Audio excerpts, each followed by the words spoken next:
औज़ुबिल्लाहि मिनश्शैतानिर्रजीम बिस्मिल्लाहिर्रहमानिर्रहीम अल्लाहुम्मा सल्लि अला मुहम्मदिन व आलि मुहम्मद वअज्जिल फ़रज आलि मुहम्मद वला नदाअ तमाम मोमिनीन को या अली मदद वस्सलामु अलैकुम व रहमतुल्लाहि व बरकातुहू। अज़ीज़ान गिरामी क़द्र, फ़र्स्ट ऑफ़ ऑल आप सबको शौक़ लगेगा that I am wearing a mask. ये इसलिए है क्योंकि I am suffering from a bit dental problems, some root canals and fillings वगैरह, लेकिन तबीयत ख़राब होना कभी भी इरादों को कमज़ोर करने का बाइस नहीं बनती जो आले मोहम्मद से मुखलिस होते हैं। खैर, तो आज की बेसिकली इस वीडियो में मोमिनीन की तरफ से बहुत ज़्यादा इंसिस्ट किया गया था हमें कि आप फ़िरक़ा नुसैरी पर लाजमी एक बयान रिकॉर्ड करवाएं जिसमें एटलीस्ट पता तो चले कि इस तबक़े की हकीकत क्या है, ये जो मज़हब शिया के ऊपर नुसैरियत के इल्ज़ामात लगाए जाते हैं। तो उन्हीं इल्ज़ामात को रफ़ा करने के लिए, उनका जवाब देने के लिए आज हम आपकी खिदमत में हाज़िर हुए हैं। चलते हैं मौलवी अक़ीलुल ग़रवी और मिर्ज़ा अली इंजीनियर की वीडियोस की तरफ, और फिर इंशाअल्लाह तबारक व तआला हम शिया सुन्नी दोनों कुतुब से तारीख़ी हक़ाइक़ बलिहाज़े फ़िरक़ा नुसैरी आपके सामने वाज़े करेंगे। शाम में नुसैरिया एक फ़िरक़ा है अहले तशय्यो का, जो मौला अली को खुदा मानते हैं, नाऊज़ुबिल्लाह, उलूहियत क्लेम करते हैं। अहले तशय्यो के उलमा ने उनकी बाकायदा तकफ़ीर की है। ईरान के जो इस वक्त भी जो उनके सुप्रीम लीडर भी हैं और आयतुल्ला हैं, खामनाई साहब, क्लियर कट वो तकफ़ीर करते हैं इनकी।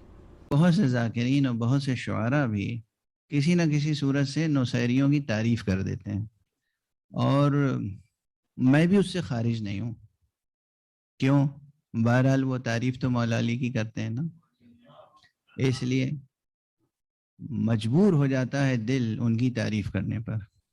लेकिन नुसैरी हैं मुशरिक और बातिल। जी अज़ीज़ान गिरामी क़द्र, यकीनन आपने दोनों की वीडियो सुन ली होगी इस वक्त। देखें, मौलवी अक़ीलुल ग़रवी साहब और मिर्ज़ा इंजीनियर साहब तो माशाल्लाह जो जहालतें बिखेर रहे हैं आजकल, हम उनका एक एक करके जवाब दे रहे हैं। सबसे पहली बात तो ये है कि फ़िरक़ा नुसैरिया के बानी में ही इख्तलाफ मौजूद है। इसके बानी के बारे में ही कंफर्मेशन नहीं है कि आया वो कौन था। दो दावे किए जाते हैं इसके बानी के बारे में, एक अब्दुल्ला इब्न सबा, जिस पर हम पहले बयान रिकॉर्ड करवा चुके हैं, दूसरा मोहम्मद बिन नुसैर अन-नुमैरी। लेकिन एक सबसे बड़ा झूठ कि खाली नुसैर नामी एक बंदा था, अमीरुल मोमिनीन की खिदमत में था, उसने मौला अली को खुदा कहा था और मौला अली ने उसे मार दिया था। और उस बारे में भी दो इख्तिलाफी रिवायात हैं, एक जलाकर मारा और एक उसकी गर्दन काट दी थी। इन रिवायात की हकीकत आज आपके सामने खुलकर बयान होगी कि आया ये सब बातें हैं क्या। सबसे पहले ये मेरे हाथ में मौजूद है फ़हरंग जामे फ़िरक़े इस्लामी, ख़ुमैनी साहब के पोते हसन ख़ुमैनी साहब की। इसकी जिल्द नंबर 2 है फ़िलहाल मेरे पास, और इसमें सफ़ा नंबर 221 में अलविया इस फ़िरक़े के कॉन्टेक्स्ट में उन्होंने यहाँ पर वाज़ह लिखा है, तफसील बयान करते हुए कहते हैं, बेहतरीन दलील ये है कि अमीरुल मोमिनीन का नुसैर नामी कोई खादिम था ही नहीं। मौला अली का कोई नुसैर नामी खादिम ही नहीं था जिसके बारे में ये दावा किया जाता है कि उसने अमीरुल मोमिनीन पे उलूहियत का क्लेम किया तो मौला अली ने उसे मार दिया, तो पता नहीं क्या। अमीरुल मोमिनीन के दौर में ऐसी कोई बात है ही नहीं। अल्लाहु अकबर। अज़ीज़ान गिरामी क़द्र, अब एक मसले की जानब तवज्जो दिलाएं कि मोहम्मद बिन नुसैर अन-नुमैरी का तारीख़ में वजूद साबित है। तो उसके बारे में भी कुछ लोगों ने यह दावा किया था कि वो फ़िरक़ा नुसैरिया का बानी है, और कसरत से उलमा ने वैसे यही लिखा है, और मौला अली की उलूहियत का कायल था, अमीरुल मोमिनीन ने इसे मार दिया था, जबकि ये भी किसी झूठ से ज़्यादा नहीं है। वैसे तो दर्जनों हवाले उस मौके पर मौजूद हैं जिसका अल्हम्दुलिल्लाह मैं ज़िक्र करने जा रहा हूँ, लेकिन एक ही काफ़ी है। ये मेरे पास शेख ताइफ़ अबू जाफ़र तूसी रिज़वानुल्लाह अलैह की किताब है रिजाल तूसी। अल्लाहु अकबर। रिजाल तूसी में सफ़ा नंबर 402 पर रकम नंबर 5902 अब वाज़े देख सकते हैं मोहम्मद बिन नुसैर का यहाँ ज़िक्र मौजूद है, और कहाँ मौला हसन अस्करी के दौर के बाद लोगों में। ये इमाम हसन अस्करी सलावतुल्लाह अलैह के टॉपिक जहाँ पे शेख तूसी ने बांधा, वहाँ पे मोहम्मद बिन नुसैर का जिक्र किया है। इसका मौला अली के दौर में होना तो कुजा, पैदा होना भी साबित नहीं है। कुजा के हैदर करार के लिहाज से वो सारे दावे करना और बड़ा बड़ा हेल इट इज़। अल्लाहु अकबर। खैर अज़ीज़ान गिरामी क़द्र, अब रह गई अब्दुल्ला इब्न सबा की बात। उसके बारे में भी ये कहा जाता है कि उसने अमीरुल मोमिनीन के लिहाज से उलूहियत क्लेम की थी और what ever the hell it is. ये सिर्फ शिया ने हैदर करार को बदनाम करने का इन लोगों का एक जहल पर मबनी तरीक़ा है और कुछ नहीं। अब्दुल्ला इब्न सबा के लिहाज से हम क्लैरिफिकेशन आपके सामने रखते हैं। ये बैरूत लबनान से छपी मेरे हाथ में मौजूद है रिजाल अल कशी। रिजाल अल कशी में सफ़ा नंबर 85 पे जहाँ अब्दुल्ला इब्न सबा का पूरा चैप्टर मौजूद है, सॉरी 84 पर, वहाँ पर इसके हाशिए में सैयद अहमद अल हुसैनी उन्होंने इस बारे में क्या तफसील लिखी है ये आप वाज़े देख सकते हैं। अब्दुल्ला इब्न सबा का तज़किरा करते हुए उन्होंने वाज़े लिखा, इन्न हादा रजुल लम यकुन लहु वजूदुन खारजियुन असलन इन्नमा हुआ अस्तूरतुन ख़यालियतुन। इस शख्स का खारिज में असलन वजूद ही नहीं था, बल्कि वो अस्तूरा वहमी ख़याली था। जैसे तबरी वगैरह ने आगे भी लिखा, ज़करा तबरी इसे ज़िक्र कर दिया। और तबरी से पहले अहले सुन्नत के भी जितने मौर्रिखीन हैं, खलीफा बिन खय्यात या फिर याकूबी और जितने भी दीगर मौर्रिखीन हैं, मोहम्मद बिन साद, किसी ने इसका जिक्र नहीं किया अब्दुल्ला इब्न सबा का। ये चैलेंज है हमारा अजीज़ान। तो ये चैलेंज आपने सुन लिया कि तबरी से पहले शिया तो कुजा अहले सुन्नत उलमा ने भी कहीं अब्दुल्ला इब्न सबा का जिक्र नहीं किया। ये बिल्कुल एक ड्रामा है और इस पर हम सिर्फ शिया नहीं अहले सुन्नत के भी दलाइल पेश करेंगे। लेकिन एक बात की वजाहत हम कर दें, कल को रोला ना बन जाए।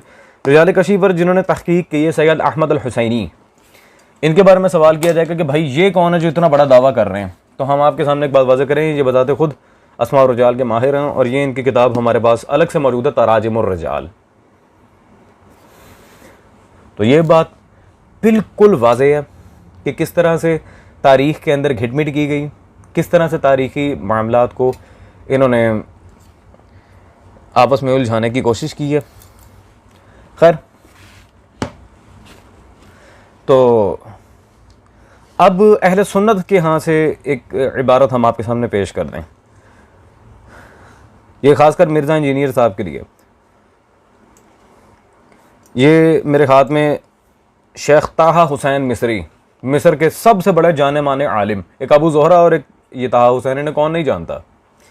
इनकी किताब हज़रत अली, इसमें ताहा मिस्री साहब सफ़ा 122 पर बिल्कुल वाज़ेह दो टोक अल्फाज में लिखते हैं कि सिफ़ैन के मारका में सबाइयों के तज़किरे में मौर्रिखीन की पहलू तो इस बात की तरफ इशारा करती है सबाई उनके सरदार इब्न सौदा, अच्छा इसके नाम में भी इख्तलाफ है, इब्न सौदा इब्न सौदा का अफसाना तस्नो मन घड़त है।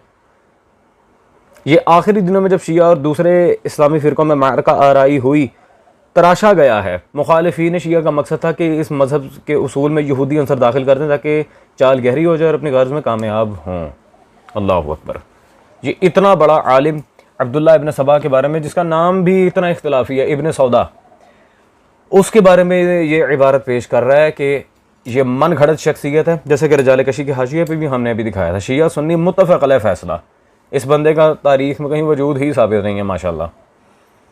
खैर अजीज़ान, रह गया उलूहियत का अमीरुल मोमिनीन के साथ क्लेम। तो ये तो हज़रत उमर ने भी किया, ये तो हज़रत उमर ने भी किया।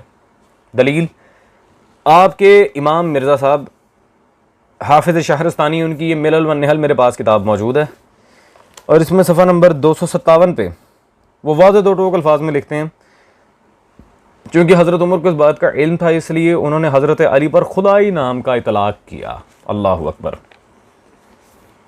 हज़रत उमर ने मौला अली पर खुदाई नाम का इतलाक़ किया। अब अब्दुल्ला इब्न सबा से पहले आपके हज़रत उमर पर फतवा लगाने की ज़रूरत करेंगे? अगर करते हैं तो बिस्मिल्लाह, we are waiting for you. खैर अजीज़ान, ये बातें तो चलती रहेंगी।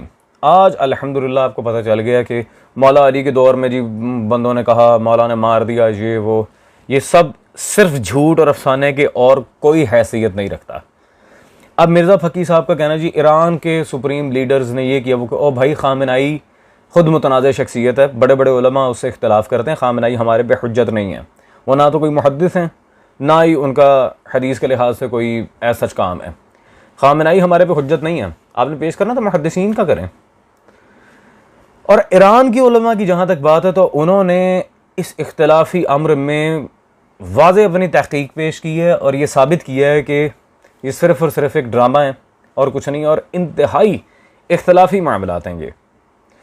दलील के तौर पे ये मेरे पास ईरान की एक बड़े मुहक्किक रज़ा बरंजकार उनकी किताब फ़िरक़ मज़ाहिब इस्लामी का तारुफ़, और इसमें उन्होंने जब इस तबके का जिक्र किया है सफ़ा नंबर 230 पर, वहाँ पर लिखते हैं आजकल शाम में जिन लोगों को नुसैरिया या अलवीन कहा जाता है उनका कहना है कि लफ्ज़ नुसैरिया 6ठी हिजरी में राइज हुआ। अल्लाह अकबर।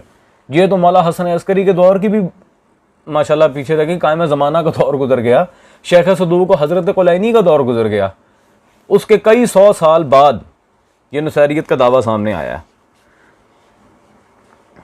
ये आप खुद देख लें इसके पीछे और क्या रह गया।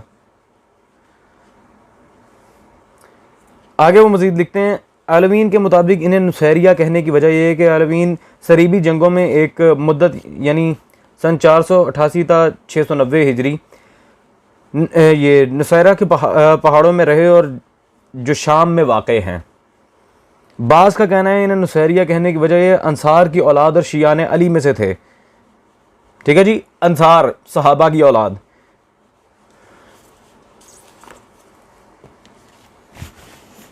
जी अज़ीज़ान, अब ये फ़ैसला मैं आप पर छोड़ता हूँ, जाएँ शिया सुन्नी उलमा से पूछें। और अभी जैसा कि मैं कह रहा था कि मेरे पास दर्जनों दलाइल हैं इस अम्र को साबित करने के लिए कि नुसैरी फ़िरके की तारीख़ में कोई हकीकत नहीं है। कोई कुछ कह रहा है, कोई कुछ कह रहा है, कोई कुछ कह रहा है, इंतहाई मुतनाज़ बात है। फिर भी आप अपनी तसल्ली के लिए शिया सुन्नी उलमा के पास जाएँ और उनसे जाके बाकायदा पूछें कि बिलाखिर इस तबके की हकीकत क्या है। और इतनी इख्तिलाफी बात कोई अमीरुल मोमिनीन के दौर में जोड़ता था, कोई मौला हसन अस्करी के दौर में लेके आ रहा है, कोई कह रहे हैं 6ठी सदी हिजरी में इनका नाम नुसैरी रखा गया। तो लिहाजा पहले तहकीक उसके बाद फतवा। अब जाए मौलवियों से पूछ के आए। और ये ट्रेलर था, टू बी ऑनेस्ट इस तबके के ऊपर हमारे पास इस कदर दलाइल मौजूद हैं कि इस पर पूरी सीरीज़ ईज़िली बनाई जा सकती है। लेकिन पहले इनका तो जवाब आए, दलाइल तब आगे मज़ीद पेश किए जाएंगे जब इनका जवाब हमारे सामने आ जाएगा। खैर वो भी इंशाअल्लाह तबारक व तआला कभी आना नहीं। अज़ीज़ान, that's all for today. We'll meet you in the next video. Till then, take care. Mala Hussain Waris.